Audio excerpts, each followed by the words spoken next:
Bismillahirrahmanirrahim. Assalamualaikum warahmatullahi wabarakatuh.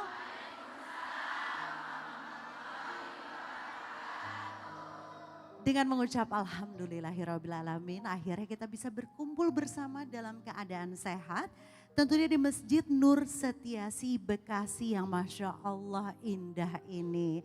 Dan hari ini seperti biasa kita ketemu lagi di mana? Di kajian hati. Tenangkan hatimu.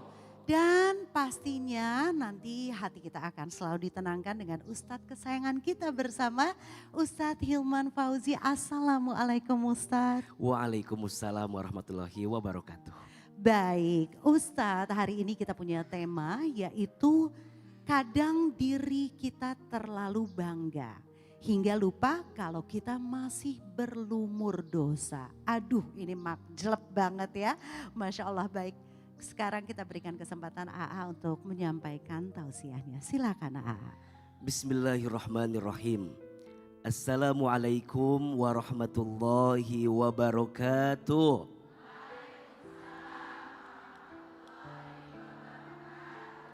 Bunda, hati-hati dengan satu sikap yang ada di dalam diri kita, yang sikap itu akan mengantarkan kepada keburukan. Apa nama sikapnya?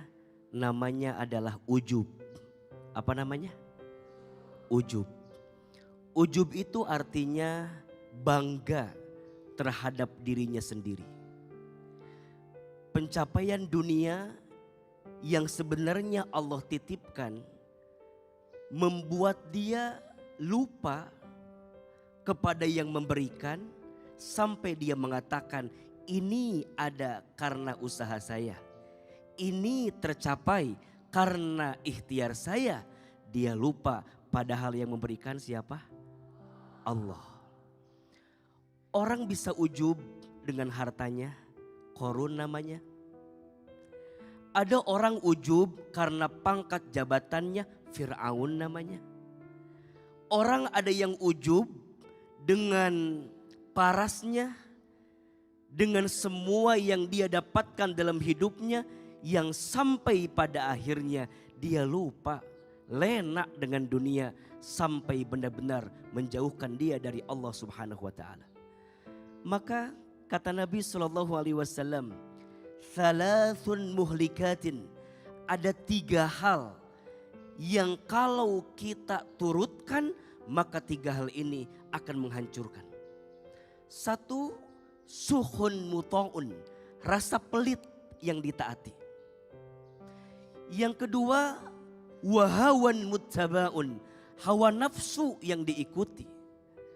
Dan yang ketiga, wa'ijabul mar'i binafsihi, rasa ujub terhadap pencapaian yang dia dapatkan. Mohon maaf, Bunda sayang, kadang kita suka lupa sama Allah. Bahkan bukan hanya ujub pada urusan dunia. Tidak sedikit juga di antara kita ujub dengan ibadah kita. Merasa lebih soleh daripada orang lain. Merasa soleh itu salah. Merasa salah itu soleh. Jangan merasa pintar. Harusnya pintar merasa. Pulang dari mengaji, bukan harus merasa diri paling baik dibanding orang lain. Dan dengan mudahnya lisan ini menghina, merendahkan orang lain. Seakan-akan kita lebih mulia daripada orang lain. Mohon maaf. Boleh jadi orang yang kita hinakan, yang kita rendahkan, boleh jadi beliau lebih mulia di hadapan Allah daripada kita yang merasa kita lebih mulia dibanding orang lain. Maka kita harus memahami tentang sifat ujub yang harus kita hindarkan. Bagaimana caranya? Pertama, Bunda harus yakin semua yang kita dapatkan saat ini semata-mata pemberian siapa? Allah. Kalau tidak ada Allah yang memberikannya, tidak mungkin kita bisa mendapatkannya. Hartamu Allah yang berikan. Pangkat jabatanmu Allah yang titipkan. Pasanganmu Allah yang pilihkan. Bahkan ketentuan yang hari ini engkau dapatkan, Allah juga yang tentukan. Bahkan bunda sayang pemirsa Trans TV, hari ini kita bisa beribadah, bisa tahajud di sepertiga malam, bisa sholat subuh tepat waktu, bisa duha di pagi hari, bisa ngaji di kajian hati. Karena siapa? Karena Allah. Yang kedua, belajar bersyukur kepada Allah. Belajar bersyukur. Banyak orang yang tidak bahagia bukan karena kurang nikmatnya, tapi kurang syukurnya. Setuju? Nikmat Allah itu luas, yang sempit hati kita. Nikmat Allah itu banyak, yang sedikit rasa syukur kita. Maka saat kita bersyukur, di saat itu hilanglah rasa ujub di hati kita. Dan yang ketiga, ketahuilah pada akhirnya kita semua akan kembali kepada Allah Subhanahu wa taala. Kullu man 'alaiha fan. Setiap yang ada di dunia ini sifatnya fana, sementara. Setuju? Yang di atas jangan sombong. Yang sedang di bawah jangan putus asa. Dikayakan belum tentu dimuliakan. Dimiskinkan belum tentu dihinakan. Ini semua hanya tentang titipan dan jangan sampai membuat kita lupa bahwa semuanya adalah pemberian Allah Subhanahu wa taala. Mudah-mudahan Allah bersihkan hati kita. Mudah-mudahan Allah lembutkan hati kita dan Allah menjauhkan kita dari rasa ujub dalam diri kita. Amin ya rabbal alamin. Bunda, kajian hati, tenangkan hatimu. Kita mau menyambut dulu bintang tamu kita yang spesial hari ini, Masya Allah. Ada Danang dan juga Ibu Dokter yang cantik, Masya Allah. Ada yang ingin dicurhatin atau mau yang diceritakan supaya hatinya lebih tenang? Silakan Danang. Bismillahirrahmanirrahim. Assalamualaikum warahmatullahi wabarakatuh. Aku izin bercerita, Ustadz.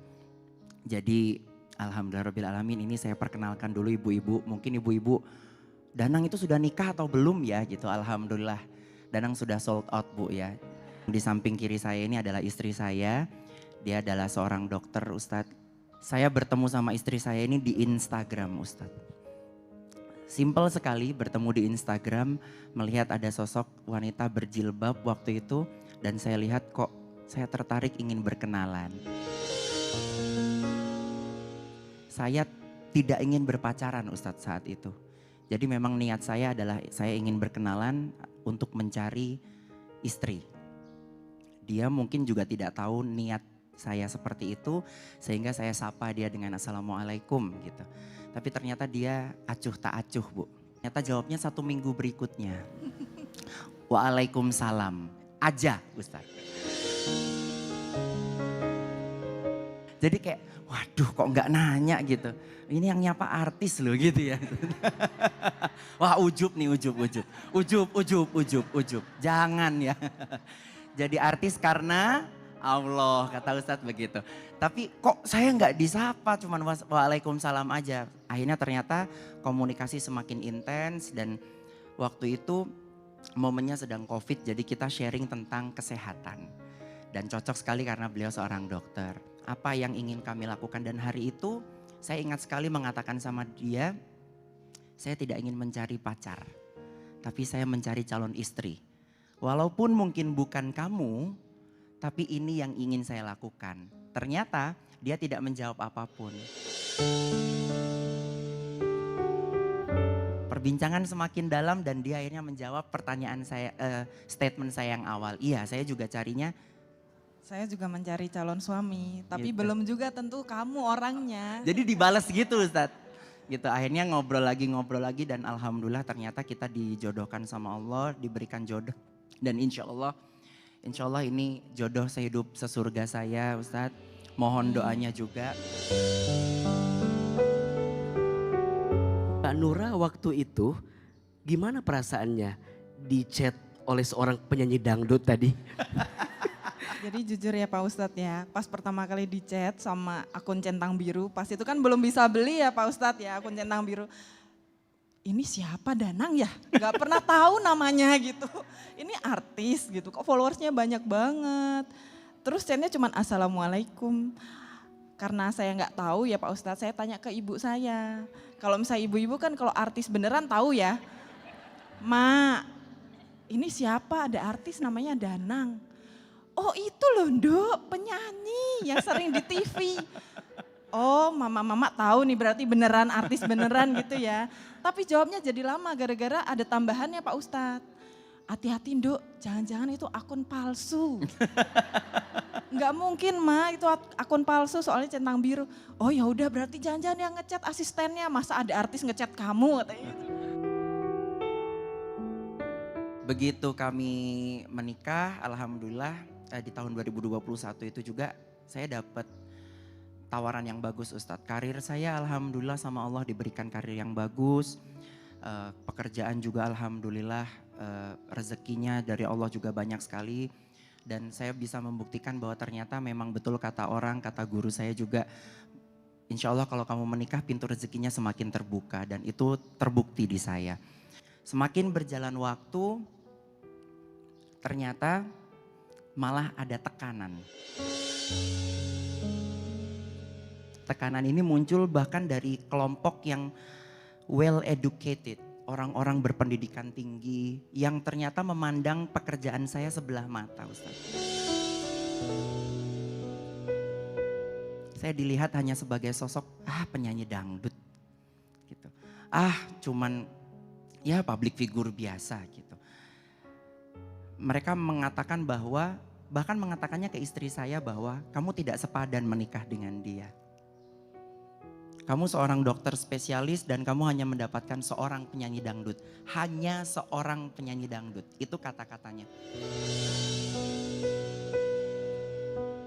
Hati saya berkecambuk Ustadz, sedih. Saya merasa malu, bahkan saya berkali-kali meminta maaf sama istri saya jika kamu malu punya suami seperti saya.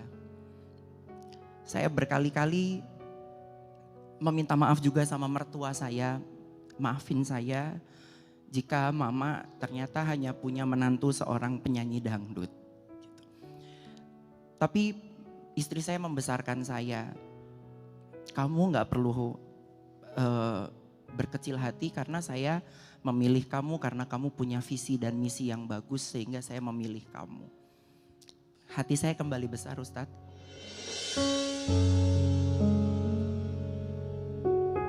Yang ingin saya tanyakan sama Ustadz, bagaimana saya berdamai dengan hati saya tanpa saya harus merendahkan diri saya dan tanpa saya harus meninggikan ego saya untuk kembali menghardik mereka sebagai seorang penghujat. Saya tidak ingin menghujat mereka Ustadz dan saya tidak pernah membalas apapun dengan itu. Gimana Mbak Nura perasaannya ketika suamimu direndahkan, mungkin dihinakan?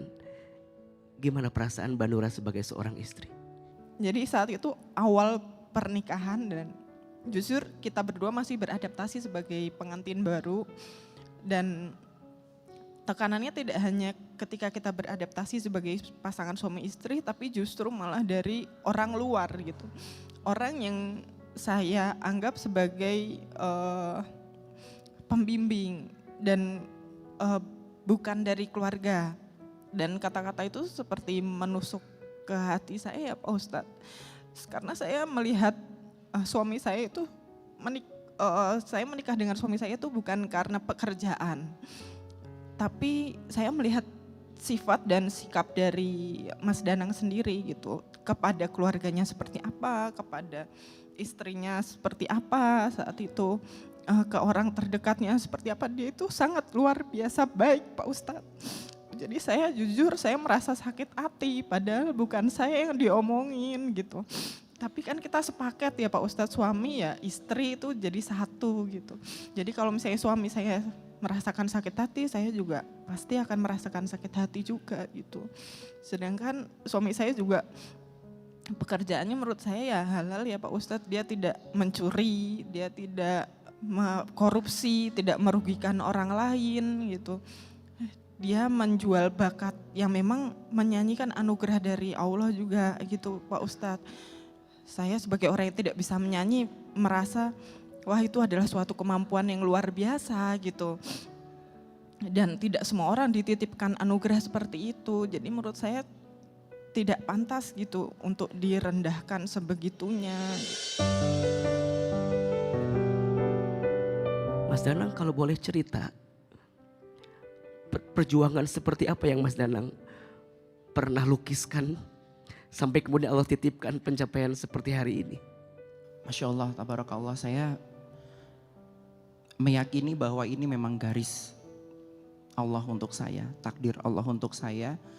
Saya lahir dari seorang ayah supir, Pak Ustadz, dan ibu seorang guru TK. Saya bangga sama beliau berdua karena cita-cita beliau adalah menyekolahkan anaknya sampai tinggi. Dan saat itu perjuangannya sangat berat untuk saya. Sehingga yang saya lakukan adalah ketika saya diberikan amanah sama Allah, rezeki yang berlimpah, yang saya lakukan adalah fokus untuk mengangkat derajat orang tua saya dan menyekolahkan adik-adik saya. Yang menguatkan saya Allah, Ustaz.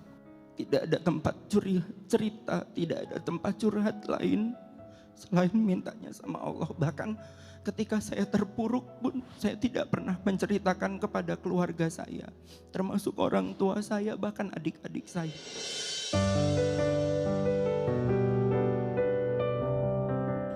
Mbak Nura, ada yang mau disampaikan untuk suamimu, Mas Danang?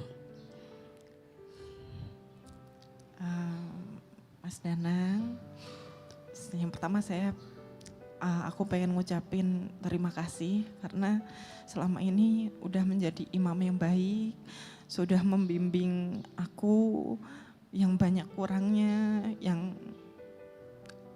sudah bersamai bahkan kemarin ketika menjadi pejuang garis 2 selalu ditemenin periksa ke dokter, tidak ditinggalkan begitu saja sampai akhirnya kita punya bayi. Dan bahkan sampai sekarang ketika aku belajar menjadi ibu, kamu gak pernah nyalain aku, gimana sih didik anak kok gak becus, kamu gak pernah ngucapin itu, tapi kamu selalu membantuku untuk mengurus anak kita. Kemudian di saat hal yang sulit selalu mengingatkan bahwa kita bisa melalui hal ini bersama. Terima kasih.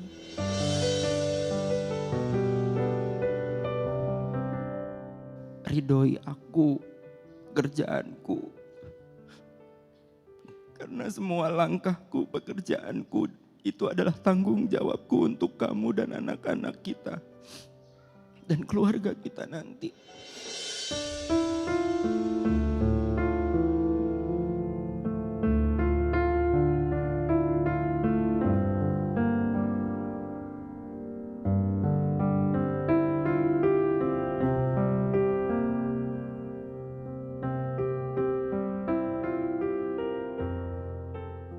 Masya Allah. Bunda.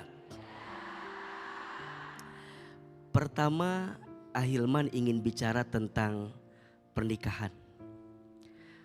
Pernikahan itu bukan tentang kesempurnaan. Tapi pernikahan itu tentang melengkapi yang tidak sempurna dengan apa yang Allah titipkan kepada kita. Maka rumusnya, pemirsa Trans TV, jangan pernah mencari yang sempurna di rumah tangga.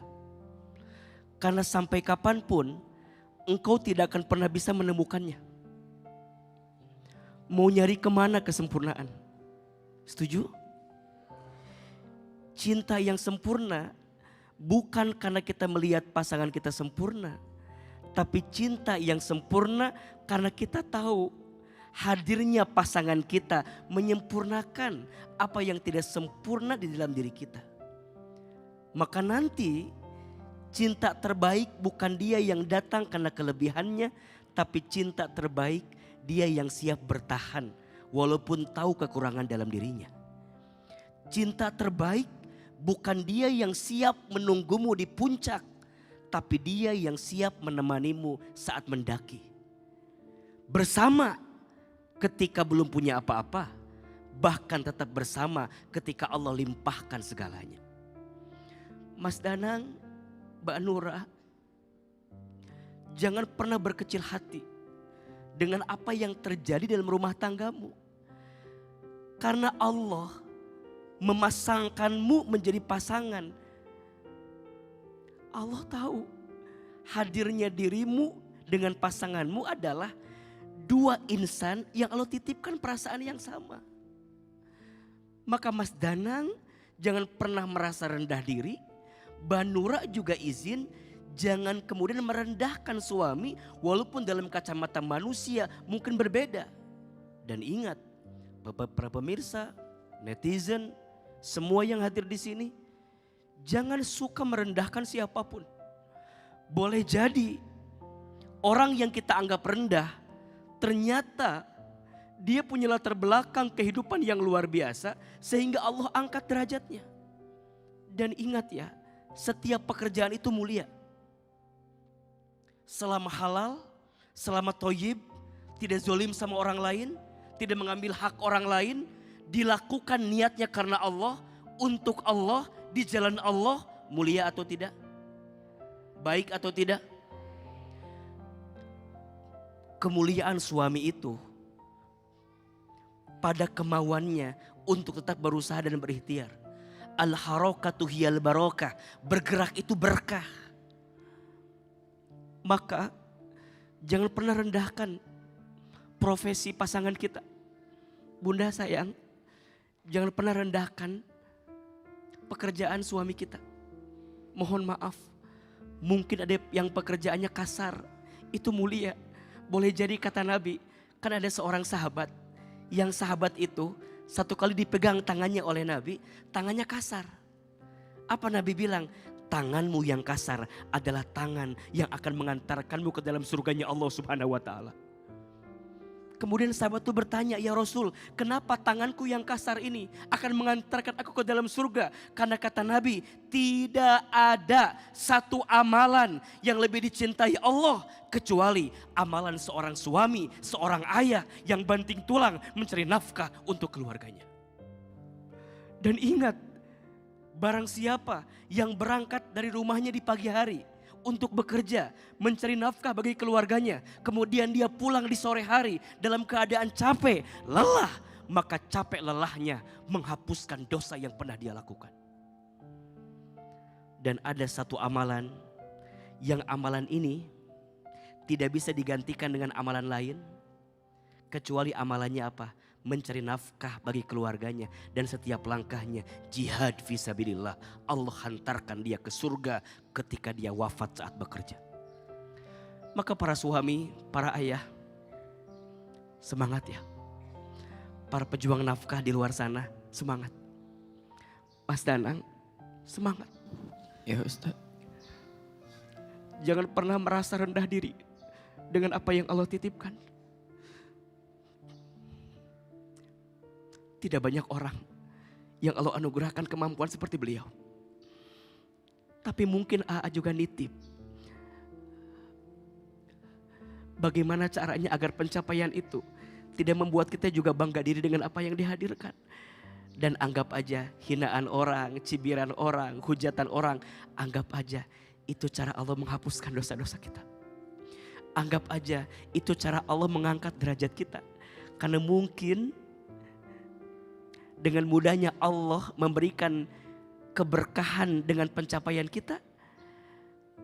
Tapi mungkin juga Allah titipkan sedikit ujian, hinaan orang sama kita. Maka gimana kalau kemudian orang menghujat kita? Betul tadi. Falyakul khairon aw liyasmut. Berkatalah yang baik atau diam. Diam itu emas. Bicara yang baik itu berlian. Kalau lisan kita tak bisa menjelaskan setiap isi hati kita, cukuplah tempat sujud menjadi tempat terbaik untuk rilis setiap isi hati. Cukuplah pasanganmu di samping adalah orang terbaik yang bisa mendengarkan setiap keluh kesahmu. Kata Umar bin Khattab radhiyallahu an, orang yang jauh boleh membencimu. Di luar sana boleh mencaci makimu. Asalkan orang di sampingmu tidak menghinamu. Percayalah, kadang Allah memberatkan hidupmu karena Allah sedang membesarkan masa depanmu. Dan sedikit ya, katanya Mas Danang juga kalau ngaji Quran bagus suaranya. Boleh gak kita dengar? Boleh ya? Mas Danang izin boleh 1 ayat atau 2 ayat pagi hari ini mudah-mudahan bisa melembutkan hati kita semua. Silahkan. Bismillahirrahmanirrahim. والذين يقولون ربنا هب لنا من أزواجنا وذرياتنا قرة أعين واجعلنا للمتقين إماما. Sadaqallahul azim.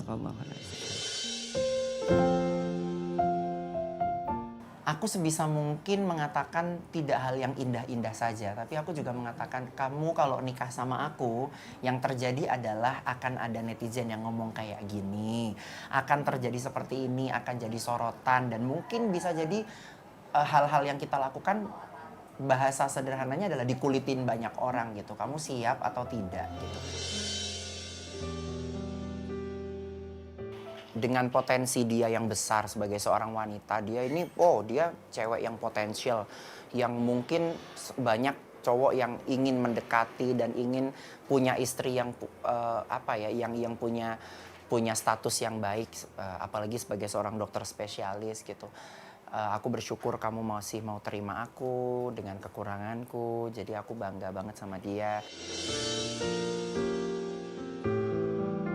Aku pribadi rasanya kayak plong gitu. Karena selama ini kan banyak banget hal-hal yang sebenarnya terpendam dalam hati, tapi begitu kita ceritakan ke Ustadz itu langsung mendapatkan pencerahan. Ya.